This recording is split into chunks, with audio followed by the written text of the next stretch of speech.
The adoption agency called me to confirm I was surrendering my son, but I never signed a thing. My name was forged, and the person behind it? My own mother. Hi, I'm Rachel Carter, a 31-year-old mom from Oregon, and what I'm about to share isn't just a family betrayal, it's a wake-up call.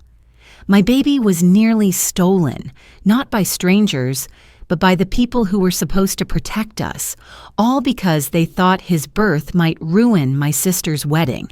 But I didn't stay silent. I fought back, with documents, with truth, with everything I had as a mother. And what happened next changed my family forever. Before we dive into the story, let me learn a bit about you. If you're a charming lady, please leave the number 1 in the comments, and if you're a dashing gentleman, leave the number 2. This way I can send you a special greeting. Now, let's start the story together. I don't remember the exact moment we stepped through the front door, just the way the light fell across the hallway rug and the faint smell of chamomile drifting from somewhere in the kitchen. It was the first time Noah saw our home, though of course he wouldn't remember it. He blinked against the soft light and let out a quiet yawn, snuggled against my chest in his lavender blanket, one my neighbor, Alice, had crocheted while I was still pregnant. Ethan closed the door behind us and exhaled, setting the car seat on the table. I could tell he was just as tired as I was, but neither of us wanted to say it aloud. The silence was warm, not heavy. For a brief moment, it felt like we were suspended between one life and the next. No monitors, no hospital gowns, no nurses checking vitals every hour. Just us and the creaky floorboards of the house we had painted together before the baby came. I walked Noah to his crib, adjusting the folded blanket and brushing a fingertip across his tiny cheek. His skin was impossibly soft. My own mother once told me that timing was everything. I always thought she meant it in terms of job interviews or arriving fashionably late to parties. But that afternoon, I would come to understand what she really meant and how sharp those words could be. The doorbell rang. It startled both Ethan and me. We hadn't told anyone we were home yet, and I hadn't posted anything about Noah's birth. My phone was still in airplane mode, buried somewhere in the hospital bag we hadn't unpacked. Ethan peeked through the front window and gave a quiet sigh. "It's your mom," he said, already on his way to open the door. Joanne Winters stood on our porch wearing a long beige coat and holding a shiny tin of cookies, the kind she used to bake when I was little, before birthdays or church bake sales. Her hair was perfectly curled, her lipstick subtle but deliberate. "Rachel," she said, stepping inside, "I thought I'd come by and check on my grandson." Her voice made the room colder. She placed the cookie tin on the kitchen counter without looking at either of us directly. Her eyes drifted across the living room, pausing only briefly at the baby swing, then the diapers, then the untouched mug of tea by the couch. "How are you feeling?" she asked, her voice even, practiced. "Tired," I replied, managing a half smile. "Where is he?" she asked like she'd forgotten his name. "In his crib," I said, then added, "Noah." She nodded and followed me into the nursery. The room still smelled of lavender from the oil diffuser. She stepped in cautiously, her heels soft on the carpet, and looked down into the crib like someone evaluating a fragile piece of art. She didn't say he was beautiful. She didn't reach to hold him. She didn't even smile. Instead, she clasped her hands in front of her and said, "You know, Brianna's final dress fitting is this weekend. Everything's coming together so nicely." I stayed silent, my hand still resting on the side of the crib. "I was thinking," she continued, "with the wedding just a few weeks away, perhaps it's better if we wait to make any announcements." I turned to face her. "What do you mean?" She glanced toward the window. "Well, you haven't posted anything yet, and I'm sure people are wondering. Maybe it's best to keep things quiet for now, just until after the wedding, so all the attention stays where it belongs." "You want me to pretend he hasn't been born?" My voice was steady, but I could feel the heat rising in my cheeks. "Rachel," she said with that soft warning tone I knew too well, "it's not about pretending. It's about prioritizing. Timing." Ethan walked into the room then, holding 2 mugs of coffee. He didn't say anything, but when I looked at him, I saw the same disbelief mirrored in his eyes. He set one of the mugs down near the changing table and took a step closer to me. My mother offered a tight smile. "Anyway," she said, brushing invisible lint from her sleeve, "I just wanted to drop these off." She nodded toward the cookies, then turned to leave. At the threshold, she paused, looked at the bookshelf, and pulled out the baby book we hadn't even opened yet. She slipped something inside it and closed it with a gentle tap. "Take care," she said. After the door clicked shut behind her, the air felt heavier. Ethan rubbed my shoulder but didn't speak. We stood there together for a while, letting the silence settle again. Then, curiosity tugging at me, I walked over to the shelf and pulled out the baby book. Tucked between the first and second page was a folded sheet of stationery. No congratulations. No, he's beautiful. Just one line written in her elegant, slanted cursive. You always make things harder than they have to be. I didn't cry. Instead, I sat on the edge of the bed, holding Noah as he began to stir, his lips puckering into a tiny smile. I looked down at him and whispered, "You are not a mistake, and I won't let anyone treat you like one." Outside, the wind picked up, rustling the golden leaves along the sidewalk. The world kept moving, but something inside me had shifted for good. The vineyard was beautiful, I'll give them that. Rows of grapevines stretched beyond the tented reception area, glowing orange under the fading October light. There were cinnamon-scented candles flickering on every table, and tall vases filled with white pumpkins and dried eucalyptus. It was the kind of scene people hired photographers to make look effortless. Ethan and I stood near the welcome board, scanning the seating chart. My name was easy enough to find, though it was followed by something that made me blink. Rachel Carter +1, if applicable, table 16. Table 16 wasn't near the wine bar or the dance floor. It was tucked next to the swinging doors of the kitchen, where waitstaff with earpieces buzzed in and out with trays of bruschetta and bacon-wrapped dates. I stood still for a second, pretending not to notice, pretending it didn't matter. Ethan reached for my hand but didn't say anything. His silence said enough. When I sat down, I found myself across from my cousin Brian and his wife, who had brought their toddler. The child was mid-meltdown, flinging a breadstick into her mother's lap. At least I wasn't the only one sweating.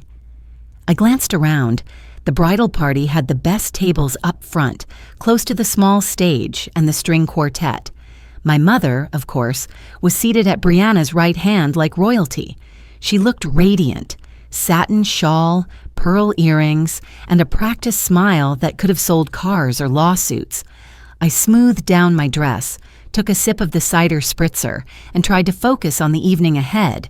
We hadn't wanted to come, not after the last conversation with my mother, but Ethan had gently said, "Sometimes showing up is the only way to take back space." I didn't want space. I wanted decency, respect, maybe even acknowledgement. When the toast started, it was clear I wouldn't get any of that. "Thank you all for being here tonight," Brianna beamed into the mic. "It means so much to have every person who matters here with us. And I just want to thank one woman in particular. Mom, you've been my rock through everything." The crowd clapped. My mother dabbed her eyes and waved modestly, as if she hadn't orchestrated the entire guest list. I wondered for a moment if she even remembered I had a newborn son, or that I'd survived childbirth just weeks earlier. No one asked about Noah. No one brought up the baby. It was like he didn't exist. During dessert, Aunt Denise leaned in across the table and said, "You still haven't posted a photo of the baby online. Honestly, probably for the best. People can be so judgy when moms overshare." I blinked. "It's not about oversharing. I've just been busy." She waved a fork in the air. Sure. But at least this way, all the attention stays on Brianna for now. One less thing for Joanne to stress about." I didn't respond. I couldn't trust my voice. Later, I slipped away to the restroom and stood in front of the mirror longer than I meant to. The lights were too white, the kind that exaggerate everything, every under-eye shadow, every scar still fading from labor. On my way back to the table, I passed by the bar and stopped when I heard my mother's voice. She was speaking to a woman I didn't recognize, someone with perfect posture and glossy hair. "Rachel's in a fragile place," she was saying. "We're trying to help her think clearly before she makes any more permanent decisions." The other woman nodded sympathetically. "That must be hard for you." My mother sighed, the kind of sigh that invited admiration. You do what you must. For the family I walked past without saying anything, my heels clicked louder than I wanted them to. At the table, Ethan looked up, concern flickering in his eyes. "You okay?" he whispered. "Peachy," I replied, picking up my water glass. "Absolutely glowing." The last hour crawled by. I smiled when people looked my way. I laughed at the right moments. I even hugged Brianna when she passed by in her floor-length dress, flanked by friends with flutes of Prosecco. "Thanks for coming," she said breezily.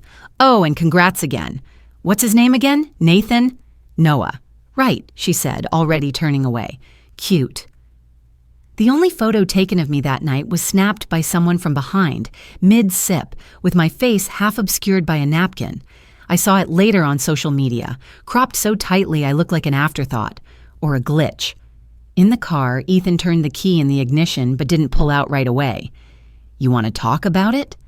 I looked out the window at the string lights fading into the trees. I could still hear the band playing something jazzy, upbeat, oblivious. "They're not just embarrassed," I said. "They want him gone." Ethan didn't speak for a while. Then, very softly, he said, "Then we'll make sure they don't get what they want." The envelope was unmarked. No return address, no logo, no hint of urgency. Just my name typed neatly in the center, like a courtesy, more than a warning. I found it wedged between a coupon flyer and a utilities bill, nearly threw it away. I opened it with one hand while holding Noah in the other, his tiny fingers wrapped around my index like he was anchoring me to something real. Inside was a folded letter and a stapled form. The letterhead read, "Oregon Private Adoption and Placement Center." My eyes skimmed, then halted. There was my name. Ethan's too. Case ID 3987-PN. Prospective placement status, pending review. I stared at it, then read it again. Pending review. Ethan walked in from the kitchen with a lukewarm mug of coffee and paused. "You look pale. What is it?" I handed him the letter. My fingers were suddenly cold. He read it quickly, jaw tightening. Rachel, we didn't apply for anything. This is fabricated." My voice cracked. "But our names are there. Someone submitted something." He pulled out his phone and looked up the agency's number. I could hear the automated options on speakerphone. A woman picked up, cheerful and warm. "Hi, yes," Ethan began, his voice even. "This is Ethan Carter. My wife and I just received documents from your agency about a private placement process. We didn't initiate anything." There was a pause. The woman's tone shifted. "Can I put you on a brief hold?" She returned in under a minute, voice more cautious. "Mr. Carter, we did receive intake paperwork listing you and Rachel Carter as clients. However, there were irregularities. Our legal team flagged certain details and suspended the file 2 days ago." "What kind of irregularities?" I asked, leaning closer. There were signatures that didn't match official records, also third-party references that seemed unverifiable. Due to these concerns, the case has been frozen, and we've notified the authorities per policy. My mouth went dry. "Do you have the name of the person who submitted it?" Ethan asked. Another pause. "Yes, a Joanne Winters. She identified herself as the maternal grandmother." I sat down hard on the couch. The baby monitor on the table buzzed faintly with white noise. Noah shifted against my chest and let out a sleepy sigh, completely unaware. "She lied," I whispered. "She faked my name." "I'm sorry," the woman said gently. "You have the right to request full documentation. We'll send everything certified." Ethan thanked her, then ended the call. I stared at the coffee on the table, forgotten, cooling into bitterness. I picked up my phone, hand trembling. My thumb hovered over my mother's name. I pressed call. She answered on the third ring as if expecting it. "Rachel," she said, cool and smooth as glass. "I figured you might reach out." I didn't say anything, just breathed. She continued, "Before you get emotional, just listen. I didn't do anything malicious. You've been so overwhelmed lately, and I thought it best to prepare other options in case things got worse." "You submitted a fake adoption application," I said. "You forged our names." "It wasn't finalized," she snapped. "It was exploratory. I simply started the process." "You lied to a state agency," I said, now louder. "You told them we were giving up Noah. How could you?" Her voice sharpened. "Don't be dramatic. You've been struggling. You barely sleep. You're isolated. I told them you were fragile, that I could step in temporarily. It's called being proactive." I was silent, not because I didn't have words, but because I didn't trust myself to speak them without breaking. "I'm your mother," she added. "One day you'll understand I did this to protect you." I hung up. Ethan sat beside me, watching my face carefully. "What did she say?" "She thinks she was helping," I said. "She thinks what she did is normal." "She forged legal documents." I nodded. "She wanted to erase me." Noah began to stir. I stood and walked toward the nursery, holding him close. His eyes fluttered open, unfocused but calm. I pressed my lips to his forehead. "They almost took you," I thought. "They nearly signed you away." I sat down with a blank legal form the agency had sent via email. It was a request for full access to their records, everything submitted in our names. I picked up a pen and stared at the signature line. My name, my choice. I signed it slowly, carefully, and whispered, "This time, no one signs for me." The courtroom smelled like old wood and burnt coffee, just like I imagined it might. The benches were polished but creaked under every shift of weight, and the fluorescent lights buzzed faintly above our heads. It wasn't loud in there. It was the kind of silence that made your own breath feel intrusive. I sat beside our attorney, Howard Greer, who had the quiet steadiness of someone who'd seen too many families break apart across too many legal tables. He tapped his pen once, then folded his hands over a slim leather folder. Ethan sat on my other side, fingers lightly touching my arm. He hadn't said much since we parked. Maybe he knew I didn't need words. Before we were called in, Howard leaned slightly toward me. "Don't let her tone distract you. Speak only if needed. You already have the truth." I nodded, more grateful than I could say. Around my wrist, tucked beneath my blazer sleeve, was my father's old watch. It hadn't worked in years, but I wore it today anyway. He used to say, "Strong people don't raise their voices. They raise the standard." I used to roll my eyes at that, but today I understood. The mediator opened the door. "Miss Carter, Mr. Greer, we're ready for you." We stepped inside the conference room. Joanne was already seated, her lawyer beside her. She wore a navy blouse, her signature brooch shaped like a rose pinned neatly to her left shoulder. Her hair was set just right, and her hands were folded as if in prayer, but her eyes darted when she saw me. She didn't speak. We all sat. Howard began with formalities, then placed a stack of documents on the table, sliding a summary page toward the mediator. "These are notarized reports from Oregon Private Adoption and Placement," he said calmly. "They confirm false documentation submitted in my client's name by Ms. Winters." Joanne's lawyer leaned in. "We'd like to propose a private family settlement," he said. "No financial restitution, but a written apology and an agreement that Joanne won't contact any adoption agencies going forward." Howard didn't blink. "That would be a mockery of due process." Joanne cleared her throat. "This is family. Do you really want to drag this into court?" I said nothing. I didn't need to. The paperwork spoke louder than I ever could. The mediator continued her review. The room stayed quiet except for the shuffling of pages and the scribble of pens. The tension simmered, pressing into my chest, but I kept my eyes steady. Then Joanne broke. "You'd send your own mother to jail over a baby?" she hissed. "Over a season in your life when you were exhausted and barely coping?" Ethan straightened beside me, but I placed a hand on his knee. He stayed seated. Joanne kept going, her voice rising. "I carried you for 9 months, raised you, paid for your braces, and now you stand here parading me around like a criminal? For what? So you can feel powerful?" She turned to the mediator as if pleading. "This is punishment, not justice." The mediator's tone remained even. "Ms. Winters, please remain civil. We're here to mediate, not litigate." Joanne turned back to me, her voice lower but no less sharp. "Your father would be ashamed." And there it was, the blow she'd been holding in, the weapon she knew might still cut deepest. I inhaled slowly, watching the second hand on my father's old watch tick forward, even though it no longer moved. Then I stood up, adjusted my blazer, and looked her in the eye. "You promised your father you'd protect this family," she said, rising too. "I am," I replied. My voice didn't shake. It didn't need to. The mediation was recorded as unsuccessful.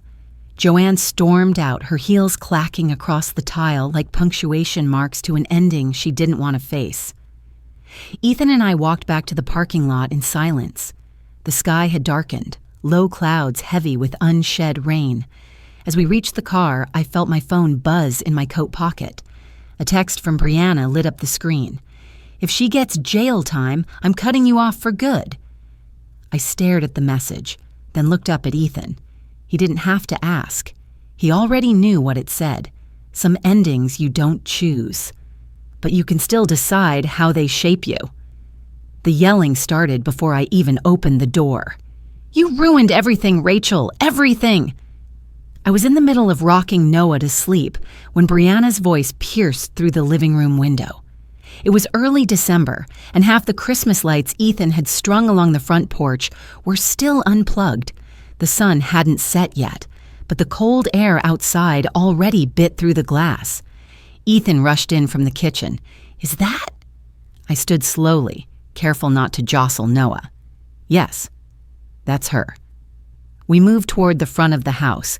Through the window, I could see Brianna standing on our lawn in a white puffer coat, waving a piece of paper like it held divine authority. 2 women stood behind her, friends maybe. Neither looked comfortable. "She brought an audience?" Ethan muttered, pulling out his phone. I shook my head. "Don't yet. Let's see what she wants." Brianna didn't wait for an invitation. She shouted again, voice sharp and shrill. "Because of you, Mom's reputation is trashed.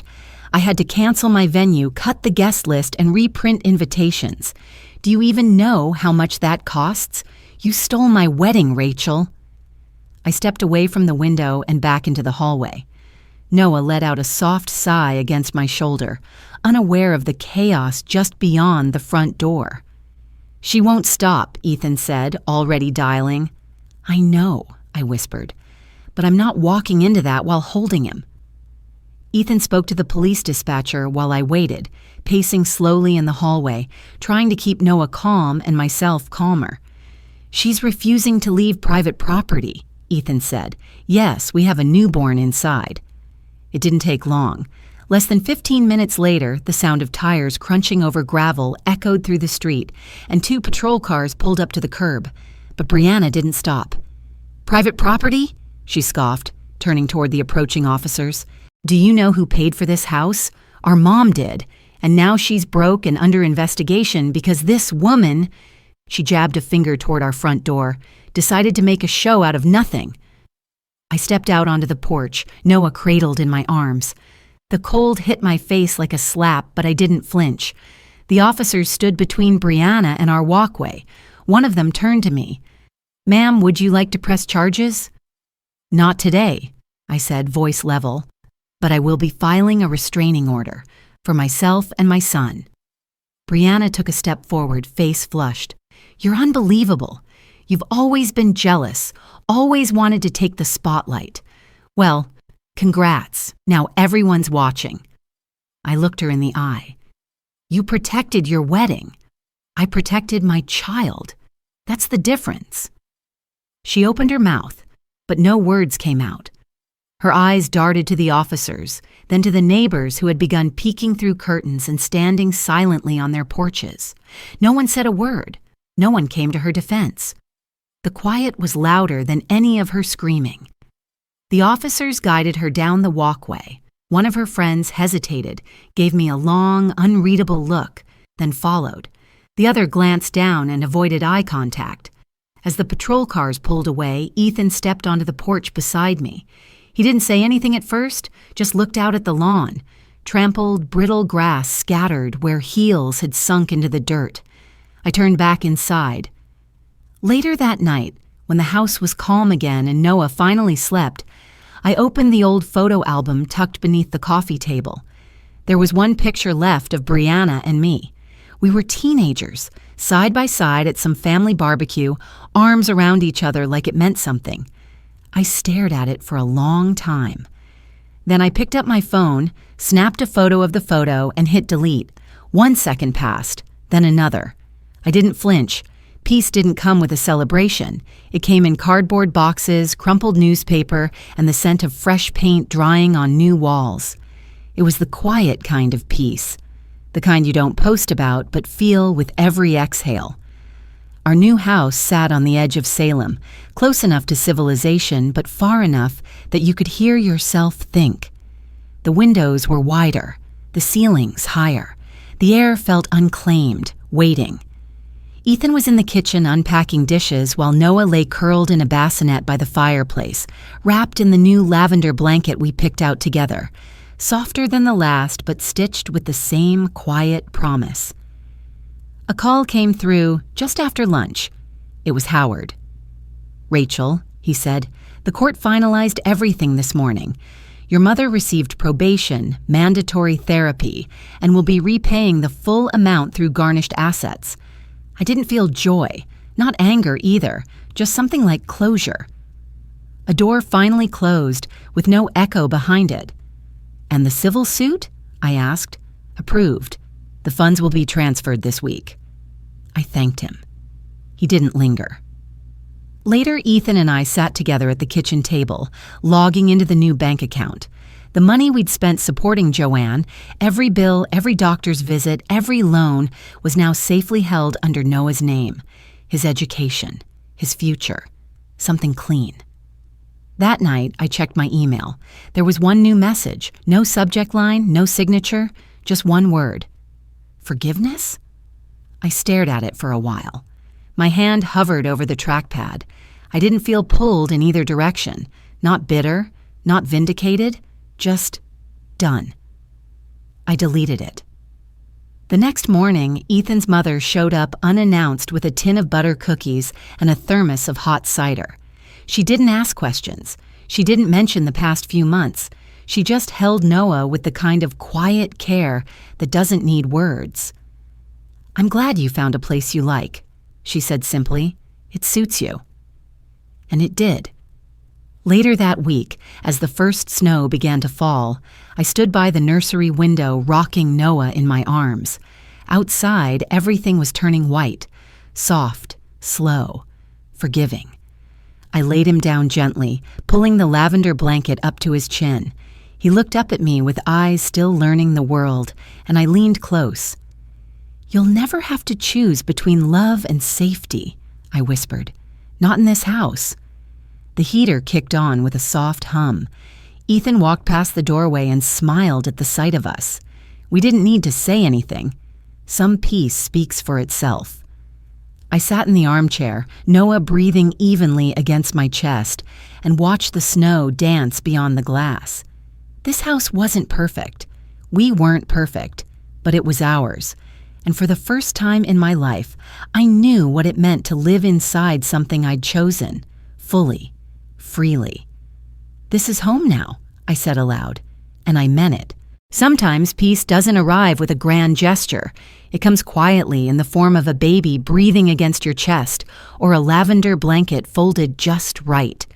I used to think surviving was enough, but now I know Choosing love over and over again is the real strength. Family isn't just about blood. It's about protection, kindness, and the courage to break cycles that hurt us. And forgiveness, when it comes, should be chosen, not demanded. In this house, love will never come at the cost of safety. If this story touched a part of your heart, I'd be grateful to hear what it meant to you. Your voice matters, just like every quiet choice we make for those we love.